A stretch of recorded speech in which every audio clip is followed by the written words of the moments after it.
Welcome to the Black Doctors Talk podcast. I am your host, Dr. Christopher Holmes, and I am a member of the Black Doctoral Network. Now, today is another great interview with a great guest who is going to share with you all of the marvelous work that he does. My guest today is none other than Dr. Joshua T. Batchelor. You may be asking yourself, well, who is Dr. Batchelor? Who is this guy? Well, he is a passionate educator, you guys. And not only that, he is an educational reform leader. This man believes in change. And that's what we're going to talk about today. Welcome, Dr. Batchelor. Thank you so much for you all having me. Listen, he's refined, guys. This is a class act here. When you are a leader, you have to be, right? So we want to just start by jumping to the conversation, Dr. Batchelor. Just tell the viewers and listeners, where does it all begin for you? So for me, from the very early ages, I can remember, pretending to be a teacher, even getting in trouble at home, writing on the doors, coming home from school, writing on the doors and chalk, the chalk and things of that nature. Parents get very upset about that, writing on walls and things of that nature. But it was something inside of me, right? Something that I've always felt there was a calling to do. And my spark for education and teaching and educating really begins in the fifth grade. And we were having a career day, and every child was going around and they was explaining what they wanted to do. And I grew up in North Carolina in a real rural town. And it was my turn, and I said I wanted to be a teacher. My teacher looked at me and she said, the only people that you'll be teaching is your cellmates. From that point there, it sparked something inside of me that I've never been able to shake it.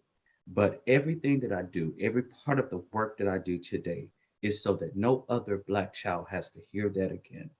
From the teachers I hire, from the way that I lead, from everything that I do, the reason why I started schools and the reason why I've worked in alternative schools and charter schools and just different, because that mold has to be broken. And though that was some years ago, we still have that remnant inside of our school today, where people believe that just because of your skin color, you cannot be great. I am a living proof that that is a lie. Oh my, listen, now you're going to already start this interview off like that with me. Is that what? Oh, so oftentimes when I talk to educators, there is always a single story that drives what they do.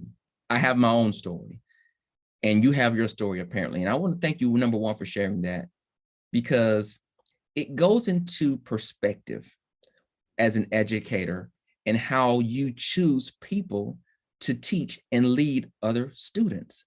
Yes. And if people don't have the right perspective, it's everything. Exactly. Because how you view a kid is how you're going to treat them. And that dictates how you provide access, how you provide opportunities for learning. And then it will inevitably impact how they achieve or not. So thank you for sharing that. So with that story, this is hard work. Yes. This is hard work. Yes. Yes. So what keeps you going? I know what keeps you going, but just kind of share what keeps you going, because I know from day to day, year to year, this work will beat you down. So talk a little bit about that. It will, but when you look at the numbers and when you look at the stats, and I know that in education, we have come a long ways, but we still have so much further to go. And one great man or one great leader or woman, they can't do it all. And even those that are out there who are leading on a day-to-day basis and inside of single institutions of learning and doing their best and driving hard are only focused on that one. So my goal is, I've always said the same thing in every position that I've worked in. It's always been, how can I maximize my reach? I want to maximize my reach. I want to make sure that I am reaching all that I have the potential to reach. And if I'm not, so as a teacher, that wasn't satisfying enough. And I was a phenomenal teacher. That wasn't satisfying enough because I'm only reaching one class. As an assistant principal, I'm only reaching a subset of teachers. So I'm not really maximizing. As a principal, I'm only reaching one school. As a superintendent, I'm only reaching one district. Even now, as a charter network in North Carolina, I'm only reaching North Carolina. I want to go further. I got to go further because there's so many people that are waiting for educational options so that they don't have to be in a cycle, break that cycle. When we say a reformed leader, to me, that reformed leader is the one who jumps in the cycle and fights and busts those pipes open. Yeah. Because if we don't, then we just continue to promote something that's never ending, and something that our kids and their kids will continue to follow this cycle, and we'll never get anywhere. And it starts at home. So really diving into communities where that there's not a lot of support from districts, and there's not a lot of support within the community, and teaching them and raising them up to understand there is a better way, there's a Yeah. better option. So let's talk. We're going to talk about teachers, and we're going to talk about leaders. So let's start with leaders first, because for me, leadership is where it all begins. I never forget it. In one of my master's program, I had a professor. He would always say, leadership, leadership, leadership. It's always about leadership. And he said it every time we met. And it wasn't until I left his class and got into leadership that I fully understood exactly what he was saying, because it truly does start with the leader. So let me ask you this question. Are we properly preparing leaders to take on the role to reform education and to support the needs of all students? And if not, how do we do that? What's the next step? The biggest thing, and I tell anyone, with leadership, the biggest thing, especially within education, and the reason I said no is because the L in leadership is listening. And many of our leaders don't listen. They want everyone to listen to them, and they want everybody to do what they are doing or do what they tell them to do. But they won't take a moment to step back and listen, especially to the people that are supposedly be following you. And we can get so much further if we take a step back and listen to our stakeholders, teachers, students, parents, and not just the surveys, right? I mean, every school gives out surveys, and fill out these surveys. Let me find out how we're doing as a school, and that's fine. But what's beyond the survey? What are they saying? What are they telling you? How many times are you sitting down with these individuals and having one-on-ones without talking? Yeah. Without you talking, and just allowing them to speak and allowing them to validating what they are saying, not just doing it for formality. We've got to the point now where we train our leaders to sit in classrooms and do teacher observations and give very blanket feedback. How is this benefiting the teacher? Yeah. So with that, when you have these one-on-ones after you do an observation, what is the teacher saying about this one-on-one? What did the teacher, how is the teacher growing from this one-on-one? Yeah. How are you able to guide and coach them through this? And it's not happening. And I don't know what the gap is as far as training leaders and what the perception is of going into leadership. I mean, because now we have this rote perception of, oh, I'm going into leadership, and I know that it's about doing budget meetings. I know that it's about doing teacher observation, doing teacher evals, doing other leaders and other leaders. But to me, leadership as a listener are creating and cultivating other leaders. Yeah. And I feel like that's the measurement. And if we're not building other leaders, then we're not leaders. I often say, and I see this, that we put people in leadership that weren't even good teachers. Yeah. Yes. They were horrible teachers, Yes. but they're ready to go into leadership. But Yep. what are you leading? Because you don't know instruction, you can't support it. As you said, you can't grow teachers. So what is a likelihood that outcome in that environment is going to skyrocket to high levels of performance? Not likely. It's not. Not likely. I want to talk about this. I talked to another leader, and she talked a lot about, as a leader now, it's more about serving, being a servant leader. And it speaks a lot to what you're saying about listening, taking the back seat, not saying the answer, seeking the answers, building a community of trust, and seeing your teachers as collaborators and partners, not as just followers. Talk a little bit about that. It's always been about servant leaders. If you are a leader inside of a school and you can't roll up your sleeves and get into a classroom and teach a lesson, then you're not leading anything. One of the things about me is I don't just do observations. I go in and I'm co-teaching with you. And the teachers, they love it. because it's not about what I say. And it's just like having kids. Kids don't listen to what you say, they do what you do. Yeah. So if you are a leader and you can take off your jacket, you can take the tie off, open up your shirt, roll your sleeves up, grab the marker or the whatever that you're using and get up there and instruct the math lesson with this teacher, she's going to appreciate that more because it's not, oh, I'm coming in and I'm just going to sit down and do an observation and then just provide you feedback. It's, hey, listen, I'm not even going to call out the areas where I see of growth. I'm going to show you and demonstrate in real time what this looks like and what the expectation should look like. Yeah. And I'm going to show you that not only do I know this, so I'm not just going off in textbook because I have doctor in front of my name, but no, this is what I do. This is what I've done. This is how I got the results that I did. If we're doing small groups, let me pull 5 students when I come into your classroom. I can still observe. I can still watch what you're doing and do this. I'm supposed to, right? I'm the leader. if I'm not serving, or if I'm going into the cafeteria and it takes me 30 minutes to walk around and look for a janitor to clean up something, no, I will go and grab a broom and a mop and I will mop it up myself. Why? Because that's what leadership is.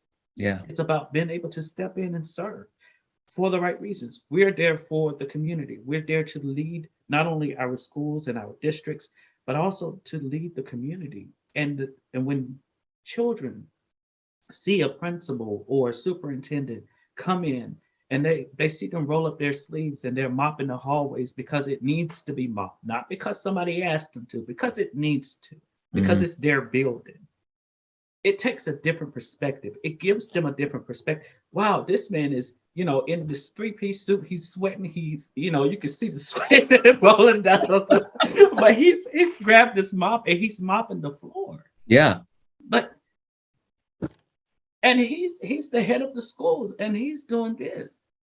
And the only thing that's asked of them is to learn. If he can do this and he's right there, then I can definitely do what's asked of me. Yeah. But walk into schools today, and how many schools do you see that this happen? How many schools do you see the leader actually, one, there, and beyond being there, being present, and then being a servant leader inside of the classrooms, teaching with teachers, in the cafeteria, serving food if they have to, if they're short. One of the things about me, and you asked earlier, where did I come from? I have served in every position, mainly in education, that I wanted to do all of those positions. And so when I got to this point in life, not only can I tell somebody how to do it, I can show them how to do it. Yeah. If it takes me to get on a bus and drive around to pick up kids because we don't have anybody, that's what I do. That's servant leadership. Most definitely. I mean, brother, you just dropped a whole lot in that 5 minutes, right? I mean, you summed it up. You really summed it up beautifully, because I do, and you see leaders as well that feel like that doing that thing, whatever that thing is beyond me. Yeah. I'm too big now to sweep. I'm too big now to teach. I've been a teacher. I've been there, done that. I hear this all the time. It's their job to teach, but it's also your job to lead.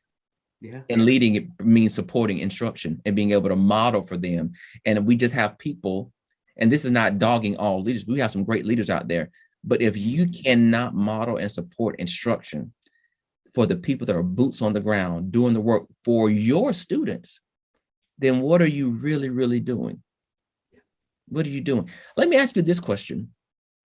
How do you feel about those leaders when we talk about sitting down and listening?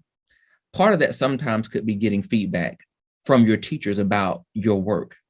How important is it that you understand how people view and perceive you as it relates to their level of success as a teacher? It's very important.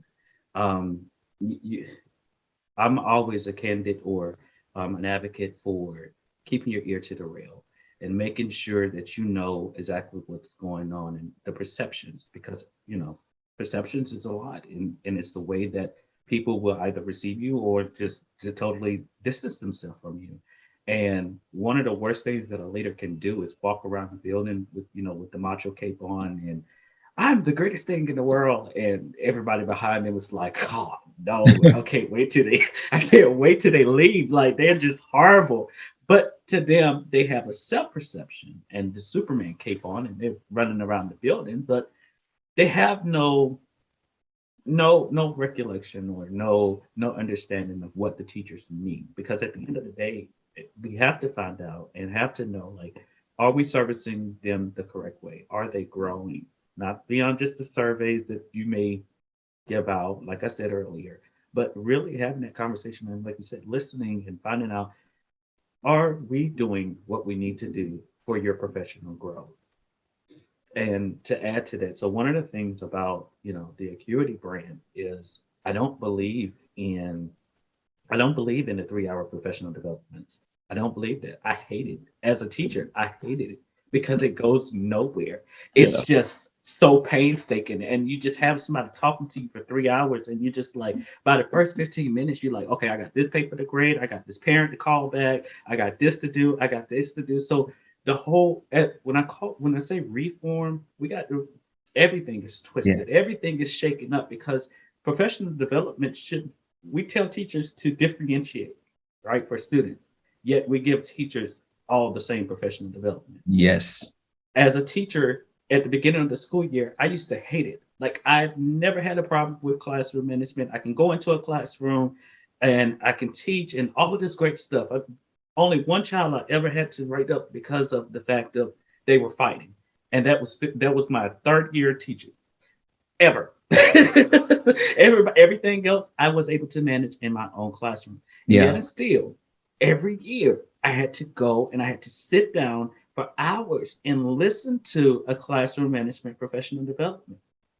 Now, here's my problem, because I could have been using that time to really engage with my parents. You could have been using that time to increase my skills as an educator and check for understanding questions and different tactics to do this. Something that you're going to try to put off at the middle of the school year. We've already wasted half a year. The whole is being connected and being intentional. Yeah, most definitely. I definitely agree with that. Because every teacher does not have the same need, but we put them in one bucket because why? It's the easiest thing to do, right?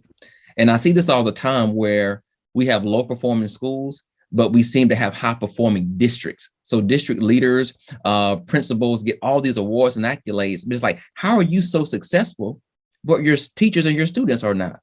How do we have high performing teachers that develop that average proficiency on their ratings, but we have low performing students with no growth? So it has to make sense, right? It has to make It's supposed to go together. Yeah, it has to tell a story. Now, I know some of the things that you shared earlier about being a great instructional leader, those are the kind of things that will sustain a great staff because teachers respect the work that you do. Now, here we are among the pandemic, and it has really accelerated the teacher shortage. So how do you now not keep what you have, because principals like you or leaders like you will keep teachers? How do you attract good teachers to come to your environments? Beyond it, listening, we have to look at you want the candid answer. First of all, you want the textbook answer. I want the candid one. Because somebody's listening and they're struggling with that. They think, I need teachers. How do I get them here? Yeah. So the first thing we got to do is keep politics out of the classroom. If they're never taught inside of the classroom as a leader, you got to know when to shut your door and tell your teachers that, you know what, we got to do what's best for our kids. And this whole political, all of this other stuff, it's not going to fly with our school. Take control of your school. Shut your door and do what you need to do for your students at the end of the day. Yes. These politicians, they never taught a day in their life. And you can't meet the demands of students and the demands of everybody else that's outside of the school at the same time. You are only one person, one school, one leader, one teacher. You only have a limited capacity. Understand where your capacity, understand why you are there. And then once you understand why you are there, operate from there, move forward from there. Because if you try to satisfy these politicians who don't care anything about especially low income students, no, they don't. And I said it, and I'll go on the record saying they don't care, because you wouldn't pass mandates that make it even more impossible to teach correctly. Yeah. And teach how you're supposed to if you care. Most definitely. Oh my God. Now you start talking about students in poverty. Now you're trying to get me you're trying to get me going here. But I love that. Keep politics out of the classroom. It has no place. No. Because no matter what you think, politics does see color, and politics does see money and power. And for many of our students, that means they're obsolete in the eyes of politicians, and some of the policies are passed through in terms of education that don't impact them in a positive way. So I totally agree with you. So let's keep going. Let's do a little bit deeper about you. Yeah. Who has made a tremendous impact on you to kind of drive this work? So there's so many different individuals, but if we're talking in that bucket of poverty and African American students, it always starts with, for me, Booker T. Washington, right? And the work that he produced based off of just the subset of students that he wanted to serve. And then the many leaders who came after that and picked up the work and picked up the baton. I was reading the other day, and it said there's 12 pioneers in education right now. And out of the 12, there's only one that was servicing African American students, and that was Booker T. So it leaves room for more, right? And it leaves room for a 13th. But how do we expand it? So looking at all of the ones who's trailed after them, they're not even mentioned, So and there's so many that's doing it. Uncommon schools, all of these other schools that are in urban communities, these leaders and these charter runners and these district leaders who are serving underprivileged, like their names should be there. Yeah, it really should be there. And we should be able to see all of these individuals who have made such a tremendous difference, but it's not there. So with platforms like this, I believe we all get there where we see individuals and add to that list of pioneers, especially for the African American community. Most definitely. What's one thing you wish you would have known earlier on in your career? Ooh. So I'm going to say the importance of work-life balance. Ooh. I wish I would have known that. I wish I would have taken the moment and it was taught adequately, with the understanding that, Rome wasn't built in a day. Yeah. The work that you're doing is not something quick, and it's not going to get solved in a year. It's a series of triathlons that you're doing, and one decade is just a piece of the triathlon.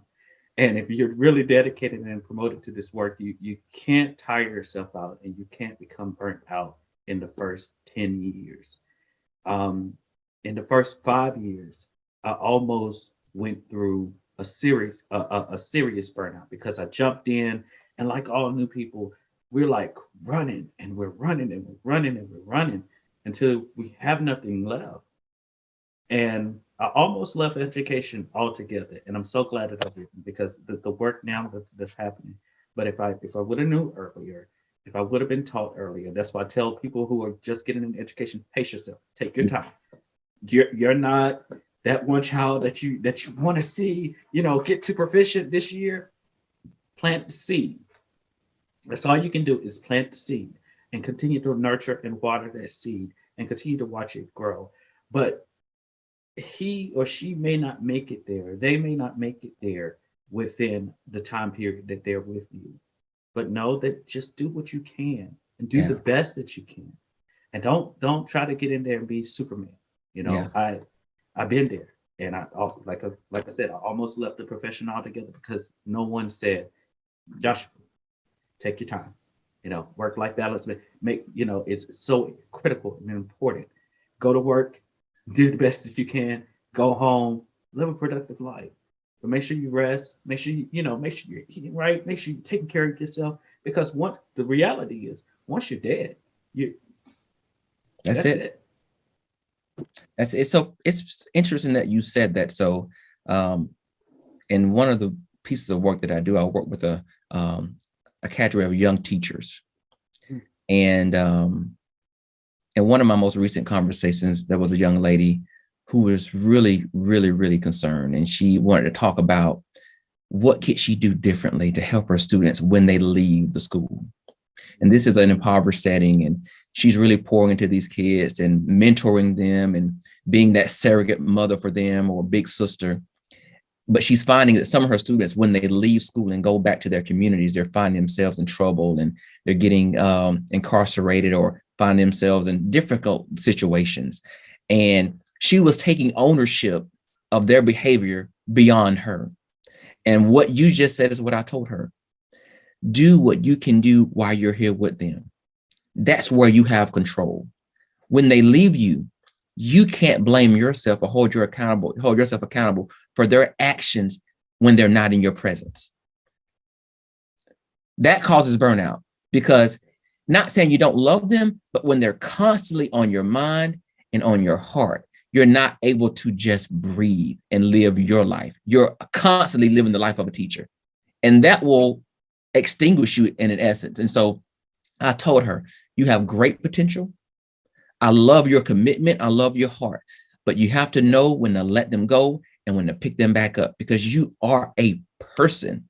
And I told her, we need you for the next 30 years. We need you because it's people like you that bring that energy, that passion, that vigor to it. We can't afford to lose you because you're overly committing yourself to something that you cannot control.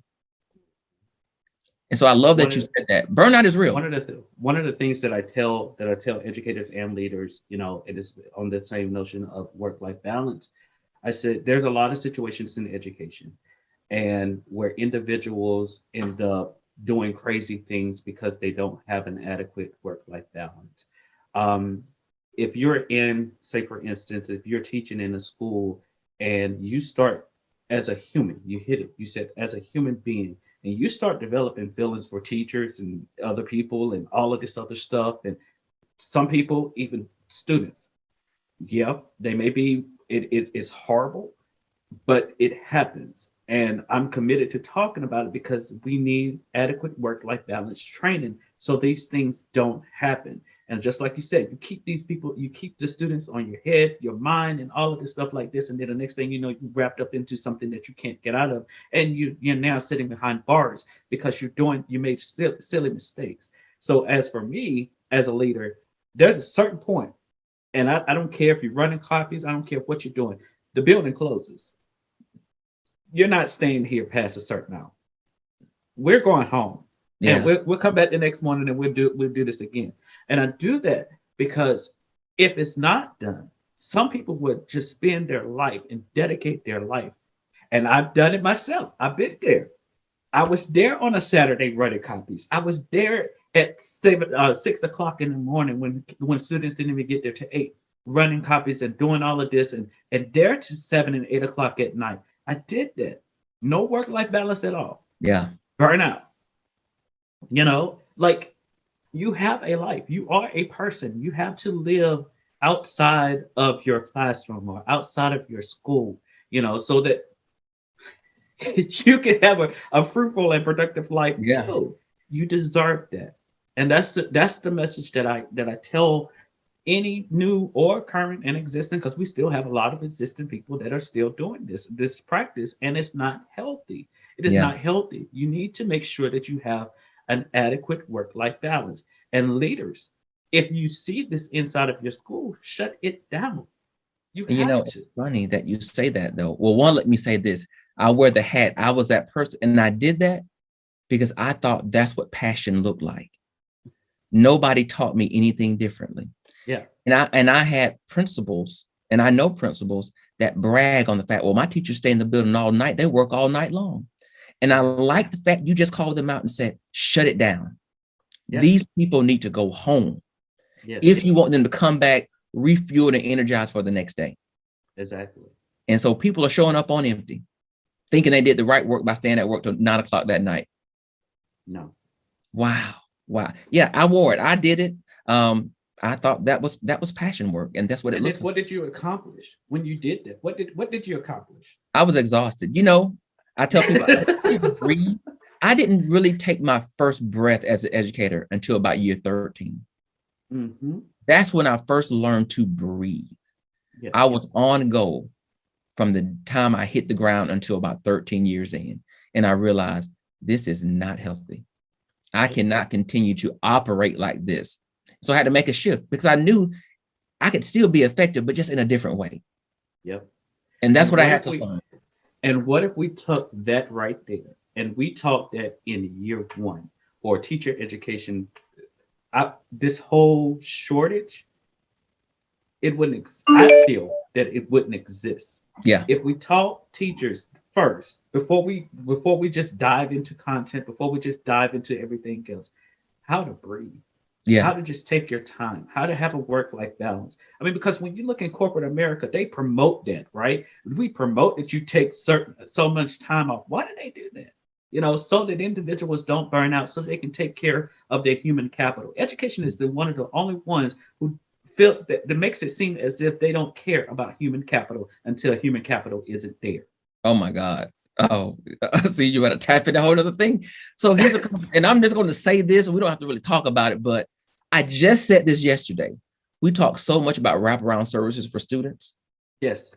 We need wraparound services for teachers because our Yes. teachers are humans who are having lived experiences outside of the building that they bring with them every day that we don't even know about. Exactly. And they need somebody to talk to. For example, so I was a fifth grade teacher, and nobody knew that I was teaching and I was homeless too. Wow. Nobody knew that I was staying in my car and showering at the gas station and coming to work and still putting on a suit and coming to work. Nobody knew that. Wow. But we provide so much services to the students, and to make sure that there's so many things. And so now, as an educational leader, I'm not prying into teachers' lives, because you don't need to do that. But you do provide a certain level of services so that teachers can, utilize whatever they need to do. Yeah. If they're having issues, there are places where they can go to, and they can turn, they can talk, they can get the help, and they can get the assistance that they need. We have to invest into those things. Like I said, investing into human capital. Yes, most definitely. And and people say, well, that's a business aspect. No, school is a business. We're dealing with adults. Our products are our students. Exactly. They're just not, pieces of plastic or technology. These are the best products we're going to ever produce. It happens in school buildings every day. Share this with me. What has been your biggest challenge to date, and what did you learn from it? The biggest challenge, I would say, is to really getting individuals and communities on board to understanding the importance of education, especially in the African American community. And I've been in communities where Jordans were more important than studying. And it pains me, and it's still a challenge, because individuals don't understand. And we have so many that are outside of the African American community now, because the number of African American students is climbing, right? Before that's going to college is climbing. So now we turn on the TV or radio or whatever the case may be, and you hear, "Oh, college isn't important. You need to go to college. You don't need to do all of that. That was something that you needed to do. You don't really need no degree. You can become a social media influencer, and you can make money. You can make money. So that's more money. So that now all of a sudden, because there's so many African American graduates, college is no longer important. I wonder who's behind this." Yeah. And then in communities, they're saying, "Well, I don't want to go to college. I've recently, I worked at a high school, and they was like, I don't want to go to college. I don't need to go to college. What's the point of going to college?" Yeah, but what do you fall back on? Yeah. And then trying to tell the parents and trying to get the parents invested, those individuals who bought into this whole notion of you don't need college. There's always a way that you can get this. And it's a challenge, but it's a challenge that I'm worth fighting for. Yeah. Because beyond college, the education that the true education is about critical thinking. And it's not just about college, but it's about critical thinking. And it's about being able to solve complex solutions collaboratively with the people that surround you in a global society. And if you can't have a face-to-face conversation because you decide that you don't want to learn, I mean, because we got to pinpoint and take out and dissect exactly what the college experience is. It's not all about the grades. It's not all about the titles. It's not all about the degrees. But what does the experience teach us? And inside of schools, what is it teaching us beyond just content? Because everybody just want to pinpoint down to content, but there's so much more. Yeah. I mean, you take the generation now, a lot of the generation now, they can't even sit down and have a face-to-face conversation with you. They can get in your comments online and they can go for days.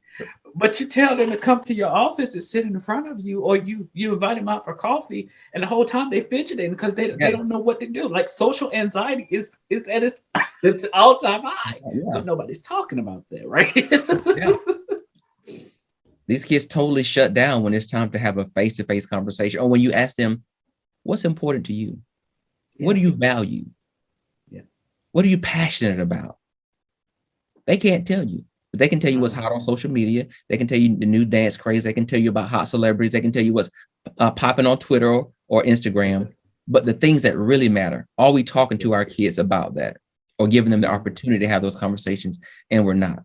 I tell people now, it's a great opportunity for teachers, because we could be talking about a whole lot of great, relevant things that are happening in this country right now. But are we really giving them the opportunity to give a viewpoint on that? But we have to shift our vision on that too, because with the access now of this vastness of information, a lot of these students, or a lot of the scholars, have information, and they're walking Googles, as I call it. Mm-hmm. They have a lot of information. They know a lot, but are we teaching them how to make those connections between the information that they have?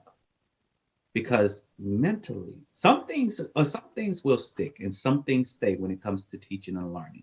And the developmental stages are true. And how students and how individual human beings develop and their brain develop and these connections are made will remain constant. Yeah. So based off of that, like, how are we teaching them to make these connections?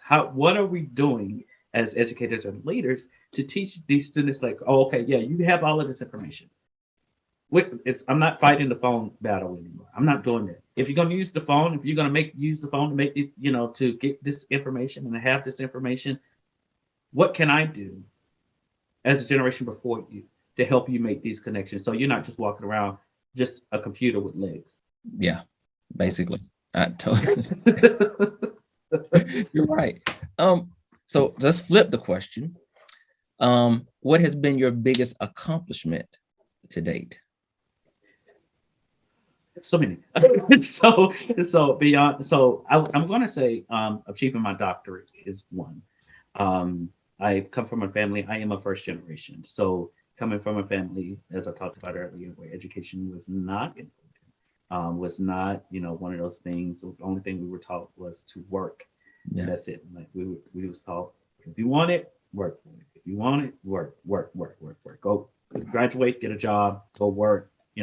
Work your 30 years, whatever the case might be, retire, get your pension if you're working for the state or the federal government or whatever, and that's it. Yeah. But I wanted my life to be purposeful. So obtaining the doctorate was more. It's more than an accomplishment, but it's more in line of what my life is showing other people and teaching other people.